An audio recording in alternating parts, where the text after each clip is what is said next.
السلام عليكم ورحمة الله وبركاته إن الحمد لله نحمده ونستعينه ونستهديه ونستغفره ونتوب إليه ونتوكل عليه ونعوذ بالله من شرور أنفسنا ومن سيئات أعمالنا من يهد الله فهو المهتد ومن يضلل فلن تجد له وليا مرشدا أشهد أن لا إله إلا الله وحده لا شريك له وأن سيدنا محمدا عبده ورسوله وصفيه من خلقه وحبيبه بلغ الرسالة وأدى الأمانة ونصح الأمة وكشف الغمة وجاهد في الله حق جهاده حتى أتاه اليقين اللهم صل على سيدنا محمد وعلى آله وصحبه وبارك وسلم أما بعد.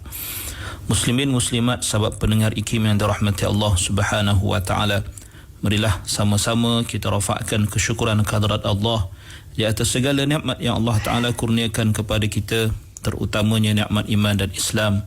Dan marilah sama-sama kita bersyukur dengan mentaati segala perintah Allah, melaksanakan segala suruhannya dan menjauhi segala larangannya. Mudah-mudahan Allah Subhanahu wa taala sentiasa memberikan taufik dan hidayahnya kepada kita, menerima segala amal ibadah kita, mengampunkan segala dosa, kesalahan dan kesilapan kita, dan mudah-mudahan Allah golongkan kita dalam kalangan hamba-hambanya yang bersyukur. Muslimin muslimat yang dirahmati Allah, kita berada pada ayat yang ke-78 daripada surah An-Nisa. Allah berfirman, A'udzu billahi minasyaitonir rajim.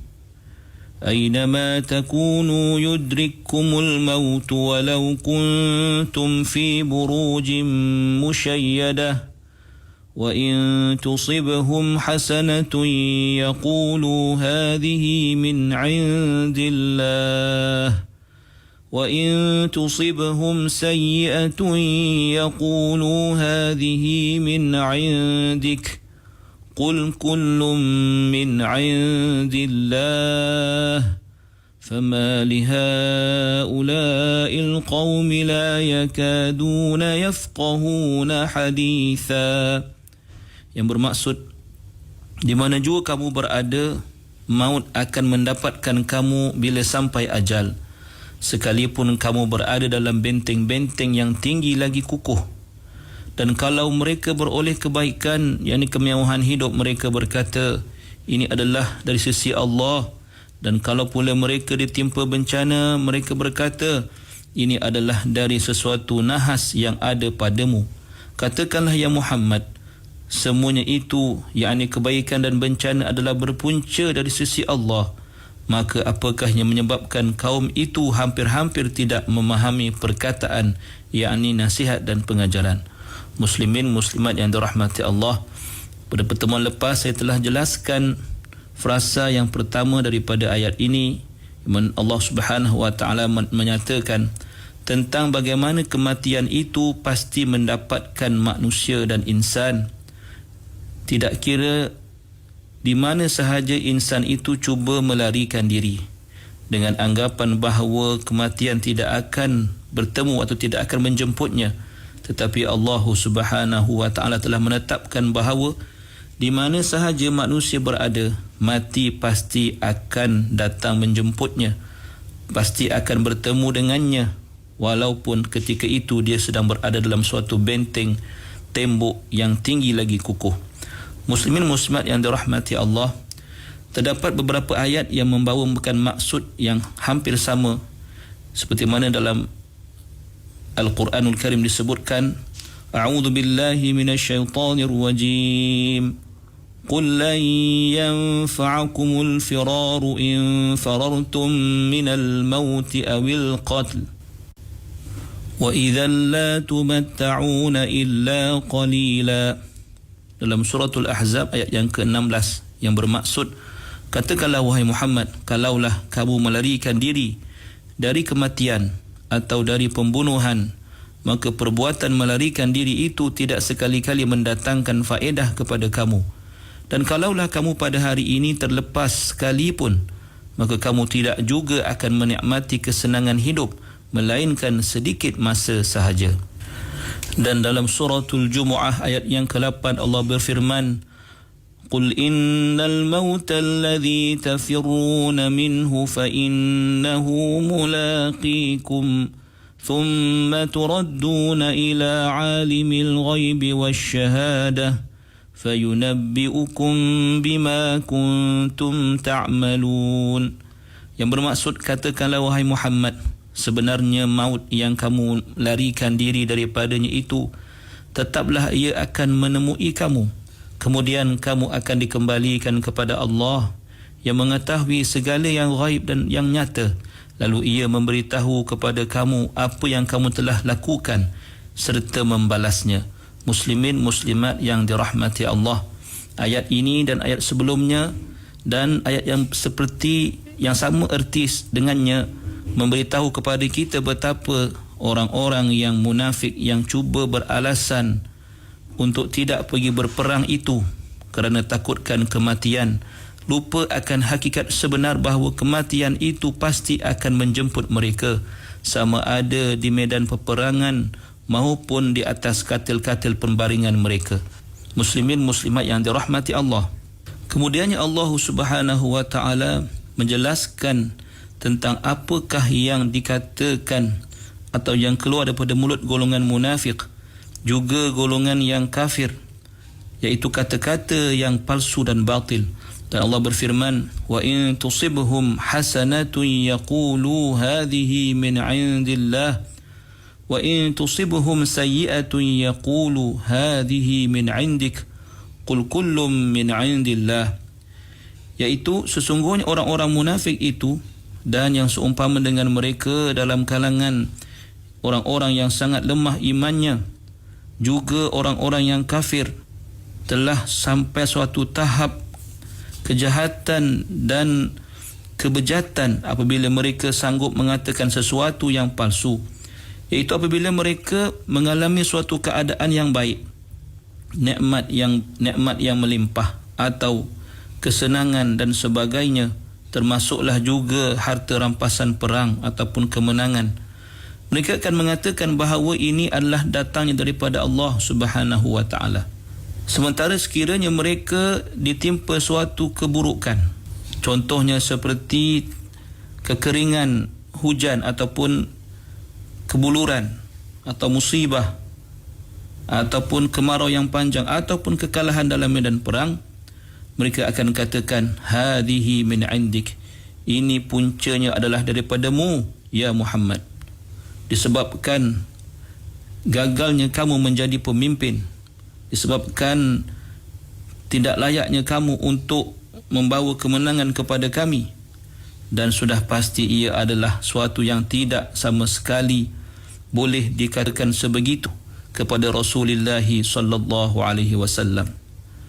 Dan kata-kata ini hakikatnya adalah hampir sama seperti mana yang dikatakan oleh kaum Fir'aun kepada Nabi Musa alaihi salam, seperti mana yang disebutkan dalam Al-Quran yang berbunyi, fa idza ja'atuhumul hasanatu qalu lana hadhihi wa in tusibhum sayyi'atun yattayyaru bi Musa wa man ma'ah.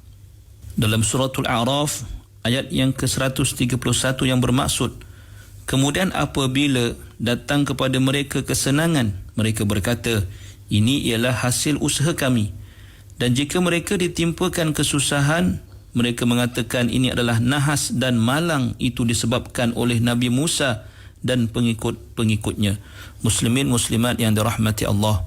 Al-Imam Al-Qurtubi rahimahullah menyatakan bahawa ayat ini diturunkan terhadap orang-orang munafik dan orang-orang Yahudi, yang mana mereka tatkala Rasulullah sallallahu alaihi wasallam telah sampai ke Madinah, mereka mengatakan bahawa patutlah kami dapati hasil tanaman kami dan hasil buah-buahan kami mengalami kemerosotan semenjak datangnya kepada kami lelaki ini dan sahabat-sahabatnya. Berkata Ibn Abbas radhiyallahu anhuma, maksud min indik ialah bisu'i tadbirik, disebabkan tidak baiknya pentadbiranmu, merujuk kepada Nabi Muhammad sallallahu alaihi wasallam. Dan dikatakan min indik juga bermaksud disebabkan kesialan yang berpunca daripada kedatanganmu kepada kami. Lalu firman Allah yang berbunyi, Qul kullum min indillah. Suatu perintah daripada Allah Subhanahu wa taala kepada baginda sallallahu alaihi wasallam agar menjawab kata-kata tersebut ataupun untuk mengatakan bahawa apa yang mereka katakan itu adalah suatu kebatilan. Bermaksud katakanlah kepada mereka, ya Muhammad sallallahu alaihi wasallam, bahawa setiap satu daripada nikmat dan setiap satu daripada musibah yang mereka alami adalah datang daripada Allah Subhanahu wa taala yang menciptakan sesuatu, yang menjadikan sesuatu, dan ia tidak ada kaitan sama sekali denganku untuk berlakunya sesuatu atau tidak berlakunya sesuatu, seperti mana kamu wahai orang Yahudi dan orang munafik katakan. Dan Allah berfirman, فَمَا لِهَؤُلَاءِ الْقَوْمِ لَا يَكَادُونَ يَفْقَهُونَ حَدِيثًا. Pada frasa ini Allah Subhanahu wa taala ingin menyelar tindak tanduk orang-orang yang munafik itu apabila mereka mengatakan sesuatu secara batil. Betapa jahilnya mereka, betapa bodohnya mereka. Dan ia bermaksud sekiranya hakikat yang sebenar itu menunjukkan bahawa sesuatu itu hanya berlaku atau tidak berlaku dengan izin Allah Subhanahu wa taala, setiap nikmat dan musibah yang dialami hanya dengan izin Allah Subhanahu wa taala, maka apakah sebenarnya yang berlaku kepada orang-orang munafik tersebut dan kawan-kawannya dalam kalangan orang-orang yang kufur itu dan orang-orang yang lemah iman itu, apabila mereka disifatkan sebagai golongan yang tidak mengetahui apa jua pun atau tidak memahami apa jua pun yang disampaikan kepada mereka yang merupakan nasihat, peringatan dan sebagainya, dan tidak memahami apa jua kata-kata atau apa jua makna yang mereka dengar dan apa yang mereka katakan. Kerana sekiranya mereka itu faham walaupun sedikit daripada apa yang disampaikan khususnya oleh Nabi sallallahu alaihi wasallam, maka tahulah mereka bahawa Allah Subhanahu wa taala sahajalah Tuhan yang memberikan sesuatu dan Tuhan yang menarik sesuatu. Dialah yang memberikan dan dialah juga yang menghalang sesuatu itu berlaku.